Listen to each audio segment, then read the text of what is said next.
नमस्कार साथियों, स्वागत है आप सभी लोगों का पॉलिटेक्निक क्लासेस के एक और नए वीडियो पर। दोस्तों, आज के वीडियो में हम लोग मैथमेटिक्स का नया चैप्टर स्टार्ट कर रहे हैं जिसका नाम है केंद्रीय प्रवृत्ति की मापें, यानी कि मेज़र ऑफ सेंट्रल टेंडेंसी। देखिए दोस्तों, मैं आप सभी लोगों को बता दूं, ये बहुत ही इम्पोर्टेंट चैप्टर है और इससे आप लोगों के एग्ज़ाम में क्वेश्चन ज़रूर पूछा जाता है और प्रीवियस ईयर में बहुत सारे क्वेश्चन पूछे गए हैं। जब मैं इसके क्वेश्चन कराऊंगा तब आप लोग देखेंगे कितने सारे क्वेश्चन हैं जो इस चैप्टर से पूछे गए हैं। ज़्यादातर यूट्यूबर दोस्तों इस चैप्टर को नहीं पढ़ाते हैं, लेकिन दोस्तों मैं आप लोगों को इस चैप्टर को पढ़ाऊंगा, सभी क्वेश्चंस भी कराऊंगा, तो आप लोग इस वीडियो को पूरा देखिएगा। चलिए आज के इस वीडियो को स्टार्ट करते हैं।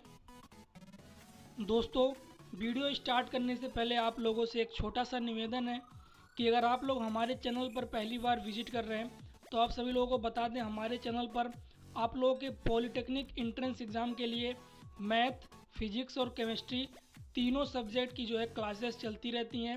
साथ में दोस्तों पीडीएफ भी दिए जाते हैं हर सब्जेक्ट के, हर चैप्टर के, ताकि आप लोगों की तैयारी बेहतर हो सके। तो आप लोगों से निवेदन है कि अगर चैनल पर पहली बार विजिट कर रहे हैं तो चैनल को सब्सक्राइब करके बेल आइकन को प्रेस कर लीजिएगा। और दोस्तों निवेदन आप लोगों से ये है कि आप लोग इस वीडियो को ज़्यादा से ज़्यादा शेयर करिए, यानी कि अपने दोस्तों से भी बताइए, अगर वो लोग तैयारी करना चाहते हैं तो हमारे चैनल से जुड़ सकते हैं।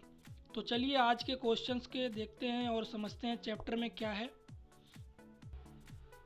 तो चैप्टर का नाम दोस्तों केंद्रीय प्रवृत्ति की मापें, जैसा आप लोगों को पता चल गया होगा। तो सबसे पहले जान लेते हैं आखिर में इस चैप्टर में क्या क्या है, कैसे क्वेश्चन बनते हैं, क्या फॉर्मूले हैं, सब कुछ जानते हैं पहले। तो देखिए दोस्तों, यहाँ पे कुछ परिभाषाएं हैं, उनको जान लेते हैं। जैसे पहला है आंकड़ों का संग्रह। तो आंकड़ों को किस तरीके से बांटा गया है, आंकड़ों के दो स्रोत होते हैं, पहला एक अंतः स्रोत और दूसरा बाह्य स्रोत। और दोस्तों बाह्य स्रोत को भी यहाँ पे दो भागों में बांट दिया गया है, जिसमें पहला है प्राथमिक और दूसरा है द्वितीयक। अब यहाँ पे नीचे दोस्तों प्राथमिक आंकड़े और द्वितीयक आंकड़ों के बारे में बताया गया है। तो प्राथमिक आंकड़े क्या होते हैं? इस प्रकार के आंकड़े जांचकर्ता द्वारा जांच प्रक्रिया में वास्तविक रूप से संग्रहित किए जाते हैं, ये मूल रूप से होते हैं। द्वितीयक आंकड़े क्या कहलाते हैं?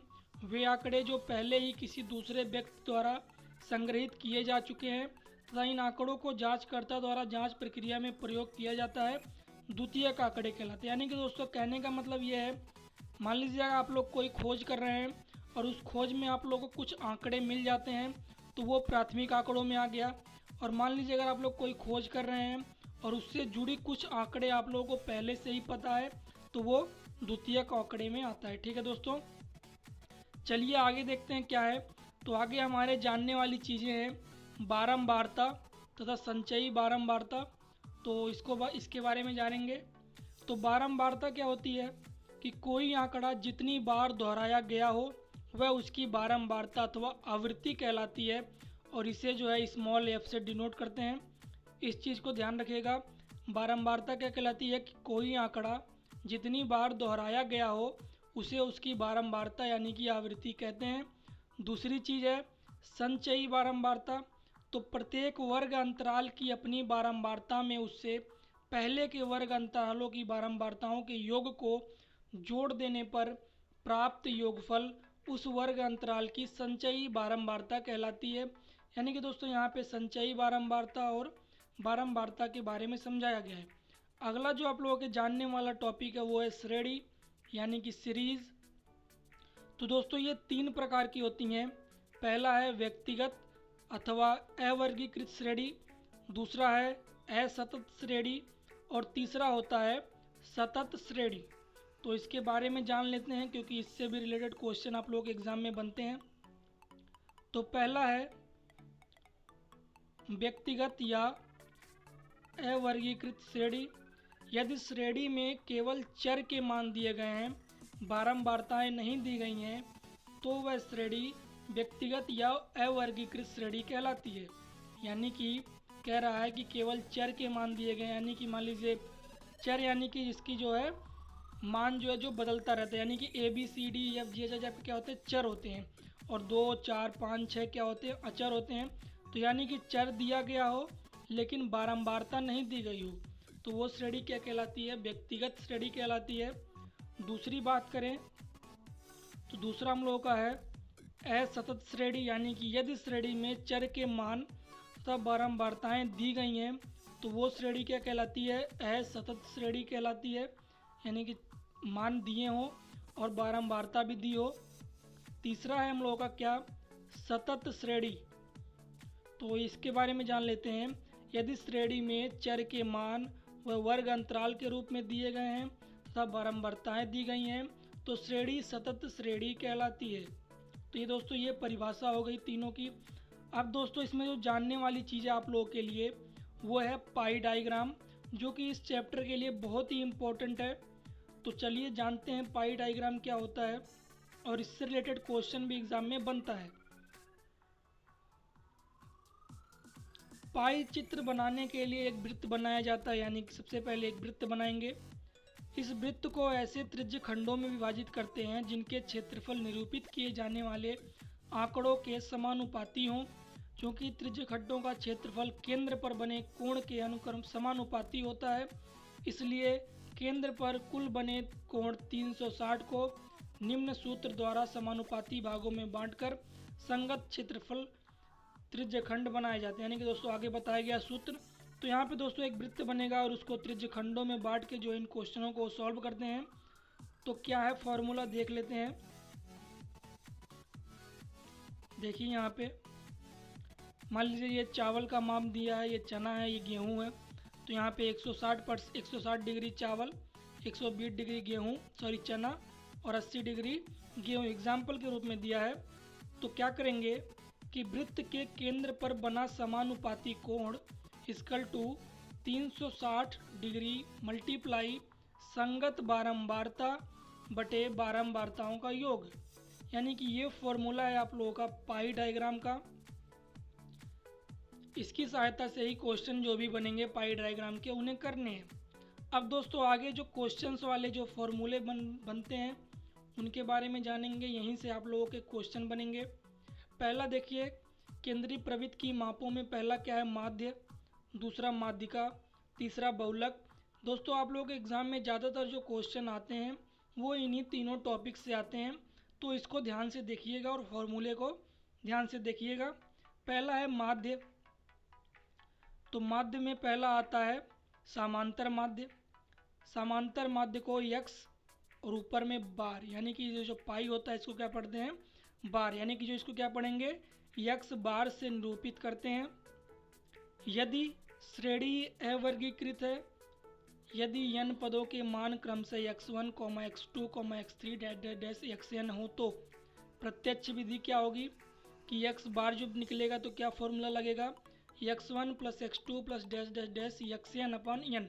सीधे सीधे में समझे दोस्तों, जो श्रेणी दी गई है उन श्रेणी का योग बटे श्रेणियों की संख्या, यानी कि जो नंबर दिए गए उसमें उनकी संख्या, यानी कि 1/n sigma n i = 1 x i। अगर इसको हम लोग लघु विधि में देखा जाए तो a + सिग्मा d/n, जहाँ पे a हमारा कल्पित माध्य है, n हमारा पदों की संख्या है और d यहाँ पे क्या है? x i - a। ठीक है, तो अभी कल्पित माध्य और माध्य में निकालना आगे सिखा दूंगा आप लोगों को जब क्वेश्चन करेंगे। तो दूसरा है दोस्तों कि यदि श्रेणी असतत अथवा सतत है, यदि n पदों के मान क्रमशः x1 - xn हो तथा इनकी संगत बारंबारताएं क्रमशः f1, f2, f3 fn हो, तब प्रत्यक्ष विधि में भी वही क्या निकलेगा? x1 f1 + x2 f2 + xn fn अपन में f1 + f2 + fn। देखिए दोस्तों ये देखने में आप लोगों को थोड़ा अजीब लगेगा, लेकिन एक्चुअली में ये है नहीं और ये बहुत आसान होते हैं इनके क्वेश्चन। जब क्वेश्चन कराऊंगा तो वहाँ पे आप लोगों को बहुत ही आसानी से समझ में आ जाएगा। तो ये फॉर्मूला इसका हो गया। अब दूसरा देख लेते हैं गुणोत्तर माध्य। ठीक है दोस्तों, तो ये गुणोत्तर माध्य यहाँ पे देख सकते हैं आप लोग स्क्रीन पर कि इसका जो फॉर्मूला है कि यदि श्रेणी अवर्गीकृत है तो जो गुणोत्तर माध्य निकलेगा वो क्या निकलेगा, x1 मतलब multiply x2 multiply x3 dash dash dash xn की पावर 1/n। यदि श्रेणी यह सतत हो तो जो गुणोत्तर माध्य निकलेगा वो x1 की पावर f1 मल्टीप्लाई x2 की power f2 multiply dash dash dash xn की पावर fn, फिर पूरे का जो पावर होगा 1/n। तो इस तरीके से गुणोत्तर माध्य निकल जाएगा। फिर नीचे आप लोग देखेंगे हरात्मक माध्य का भी फॉर्मूला दिया है, तो इन फॉर्मूलों को नोट कर लीजिएगा कॉपी में। बाकी मैं इनका PDF भी दे दूंगा आप लोगों को, तो आसानी रहेगी याद करने में। तो यहाँ पे हरात्मक माध्य कैसे निकलेगा, यदि श्रेणी अवर्गीकृत हो तो इस तरीके से, और अगर सतत और असतत हो तो इस तरीके से। अब दोस्तों जो दूसरी चीज़ समझने वाली है इसमें वो है माध्यिका। एग्ज़ाम में माध्यिका भी पूछ लेता है कि इसका जो है माध्यिका निकालिए। तो यहाँ पे देखिए हमने 3 चीज़ें जानी अभी तक, अवर्गीकृत श्रेणी, सतत श्रेणी और असतत श्रेणी। तो अगर यदि श्रेणी अवर्गीकृत है तो माना प्रेक्षणों की संख्या n है। आंकड़ों को आरोही या अवरोही क्रम में व्यवस्थित करने पर यदि n विषम संख्या है तब माध्यिका क्या निकलेगी n+1/2 वें पद का मान। यानी कि दोस्तों सबसे पहले जो भी आंकड़ा दिया होगा उसे या तो आरोही क्रम में या तो अवरोही क्रम में करेंगे। उसके बाद देखेंगे जो n है संख्या है वो सम है या विषम है।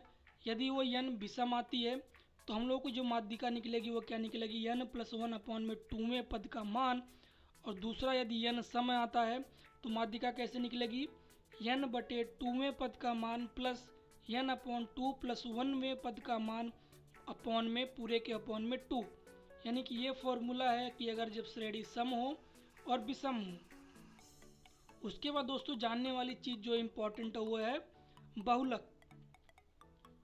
अच्छा रुकिए, इसका जो है अभी सिर्फ अवर्गीकृत का हुआ है, सतत का और असतत का नहीं देखे हम लोग।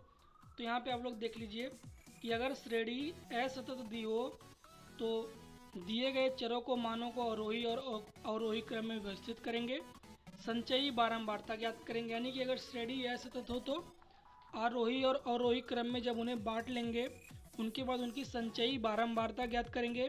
यदि n विषम संख्या है तब जो माध्यिका निकलेगी n+1/2 पद का मान, और यदि n सम हो तो n/2 में। देखिए दोस्तों जब श्रेणी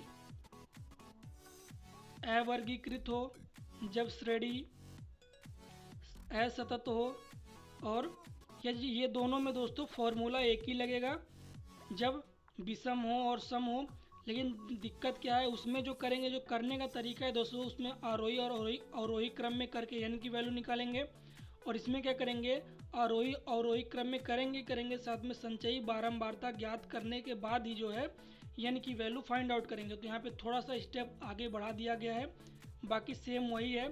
तीसरा जो है दोस्तों इसमें यदि श्रेणी सतत है तो ये थोड़ा सा अलग है, इसको देख लीजिएगा कि दिए गए आंकड़ों की संचयी बारंबारता सारणी ज्ञात करके n/2 प्रेक्षण वाले वर्ग यानी कि माध्यिका वर्ग को ज्ञात करते हैं। तब माध्यिका जो निकलेगी वो क्या निकलेगी, इस फॉर्मूले से निकलेगी L plus n/2 - c upon में f × h। अब यहाँ पे दिया गया है कि इन किसकी मान है ये। L मतलब क्या है, माध्यिका वर्ग की निम्न सीमा। F मतलब क्या है, माध्यिका वर्ग की बारंबारता। H मतलब क्या है, माध्यिका वर्ग का आकार। C मतलब क्या है, माध्यिका वर्ग से पहले वर्ग की संचयी बारंबारता। आगे बात करें दोस्तों बहुलक की, तो बहुलक भी इम्पोर्टेंट है, देख लेते हैं इसको। यदि श्रेणी अवर्गीकृत हो तो श्रेणी में अधिकतम बार पुनरावृत्त वाले मान को श्रेणी का बहुलक कहते हैं। देखिए दोस्तों यहाँ पे थोड़ा ट्रिकी सवाल आते हैं तो वो बहुलक से ही आते हैं और समझने वाले होते हैं। देखिए यहाँ पे क्या कह रहा है कि अगर श्रेणी अवर्गीकृत हो तो बहुलक कैसे निकालेंगे, तो श्रेणी में अधिकतम बार पुनरावृत्त वाले मान को श्रेणी का बहुलक कहते हैं। यानी कि जिसका पुनरावृत्ति अधिक बार हुआ होगा वही जो है उसका बहुलक कहलाएगा, तो इसको ध्यान में रखिएगा। दूसरा है यदि श्रेणी असतत हो तो श्रेणी में अधिकतम बारंबारता वाले चर के मान को ही बहुलक कहते हैं। यानी कि जिसकी बारंबारता अधिक बार होगी वही जो है उसका बहुलक होगा। तीसरा है यदि श्रेणी सतत हो तो अधिकतम बारंबारता वाले वर्ग यानी कि बहुलक वर्ग को ज्ञात करते हैं, तब बहुलक का फॉर्मूला लगता है L plus F1 minus F0 upon में F1 minus F0 minus F2 into H। बताया गया है कि यहाँ पे जहाँ पे L क्या है बहुलक वर्ग की निम्न सीमा, H क्या है बहुलक वर्ग का आकार, F1 क्या है बहुलक वर्ग की बारंबारता, F0 क्या है बहुलक वर्ग से पहले वर्ग की बारंबारता और F2 क्या है बहुलक वर्ग से पहले वर्ग की बारंबारता। यानी कि दोस्तों बहुलक में यदि श्रेणी अवर्गीकृत हो और यदि श्रेणी सतत हो तो आसानी से ज्ञात कर लेंगे, लेकिन अगर श्रेणी सतत हो तो इस फॉर्मूले का यूज़ आप लोगों को करना है। देखिए दोस्तों अब आगे देख लेते हैं। आप लोगों को बता दें दोस्तों इस चैप्टर को इसीलिए कोई नहीं पढ़ाता है क्योंकि दोस्तों इसमें बहुत कुछ जानने वाली चीज़ें होती हैं और थोड़ा लेंथी वीडियो बनता है, इसलिए लोग ज़्यादातर नहीं बढ़ा पाते हैं, लेकिन मैं आप लोगों के लिए कोशिश कर रहा हूँ। तो आप लोगों से निवेदन यही अभी तक है तो वीडियो को लाइक ज़रूर कर दीजिएगा। अगर अभी तक देख रहे हैं वीडियो को तो लाइक ज़रूर कर दीजिएगा दोस्तों। अब देखिए दोस्तों थोड़ा सा फॉर्मूले पे फोकस कर लेते हैं हम लोग कि क्या फार्मूला हो सकता है, और इसको नोट करते हुए चलिएगा या फिर स्क्रीनशॉट लेते हुए चलिएगा। तो पहला फार्मूला इसमें ध्यान में रखना है कि समांतर माध्य, माध्यिका और बहुलक में जो संबंध होता है वो क्या होता है, बहुलक बराबर 3 मल्टीप्लाई माध्यिका माइनस 2 मल्टीप्लाई माध्य, यानी कि ये चीज़ होता है तीनों में संबंध का। दूसरा बात करें कि अवर्गीकृत आंकड़ों का माध्य कैसे निकालेंगे, तो अगर यदि इतने प्रेक्षण हो तो बारंबारताएँ इतनी हो तो आंकड़ों का माध्य x बार क्या निकल के आएगा F1 x1 plus F2 x2 plus F3 x3 plus dot dot dash Fn xn upon में F1 plus F2 plus F3 plus dot dot dash Fn। फिर तीसरी बात करें कि समस्त प्रेक्षणों में सर्वाधिक बारंबारता वाला प्रेक्षण मान बहुलक कहलाता है, अभी मैंने आप लोगों को ऊपर बताया। फिर बहुलक का परिकलन आलेखी विधि से किया जाता है, यह चरम मानों से प्रभावित नहीं होता, यह विपरीत अंत बंटनों एवं गुणात्मक आंकड़ों दोनों के लिए उपयोगी होता है। पाई चित्र में मध्य का मान यक्स यानी कि अंतरित कोण थीटा अपॉन में 360 इंटू कुल मान यानी कि एन, यहाँ पे नया फार्मूला निकल के आया है तो आप लोग इसको भी याद रखिएगा। अर्थात मध्य का मान जो निकलेगा यक्स इक्वल टू वो क्या निकलेगा थीटा अपॉन में 360 डिग्री मल्टीप्लाई एन, जहाँ पे एन क्या है वो कुल मान है।